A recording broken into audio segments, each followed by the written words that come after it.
भैया जिंदाबाद जिंदाबाद जिंदाबाद पंजा छाप जिंदाबाद जिंदाबाद जिंदाबाद राहुल गांधी जिंदाबाद जिंदाबाद जिंदाबाद इंडिया गठबंधन जिंदाबाद जिंदाबाद जिंदाबाद चुनू राम चले और जनता, चुनू राम चले और जनता, आंधी तूफान से तू नहीं डरता। तुझको चलना होगा, साथ देना होगा, तुझको चलना होगा, साथ देना होगा। जी हाँ, बीत गए 5 साल, जी हाँ बीत गए 5 साल। देख ले आप सभी छतरपुर पाटन का हाल, छतरपुर पाटन का हाल। जी हाँ, तो किसी का झांसा में ना आना है, क्योंकि छतरपुर पाटन का विकास कराना है, विकास कराना है।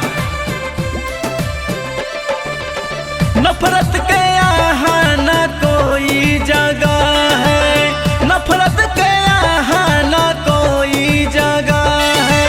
भाईचारे को बचाने चले हैं, लाखों उम्मीदों की तुमसे निगाह है।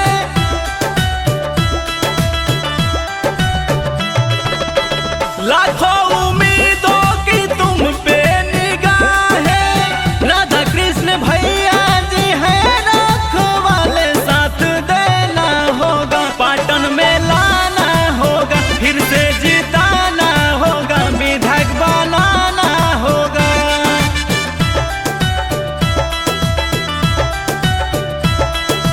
राधा कृष्ण चले और जनता, आंधी तूफान से हम नहीं डरता। तुझको चलना होगा, साथ देना होगा, फिर से जिताना होगा, भैया को लाना होगा। जी हाँ, तो इस बार अपना एक एक कीमती व बहुमूल्य वोट पंजा छाप पर बटन दबाकर भैया राधा कृष्ण किशोर उर्फ चुन्नू राम भैया जी को भारी से भारी मतों से विजयी बनावे और छतरपुर पाटन विधानसभा क्षेत्र में फिर से सेवा करने का मौका दें। अगर तू थका तो थकेगा जमाना, अगर तू थका तो थकेगा जमाना। छतरपुर विधान सभा को है बचाना, पंजा छाप के घेरे में बटन दबाना।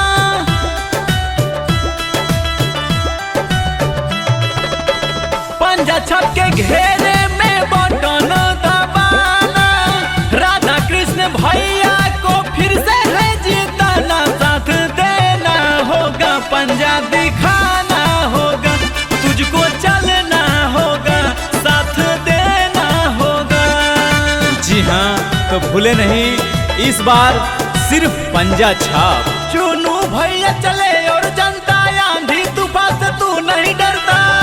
तुझको चलना होगा, साथ देना होगा, तुझको चलना होगा, साथ देना होगा।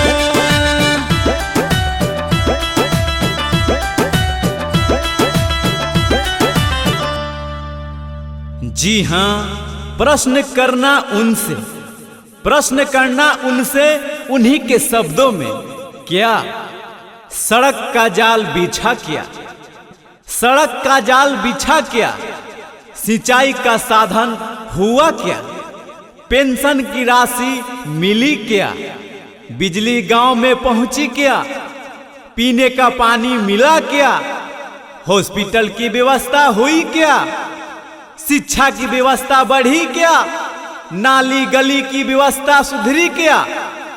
सबका जवाब शायद एक ही होगा, उनसे पूछ के बताते हैं, उनसे पूछ के बताते हैं।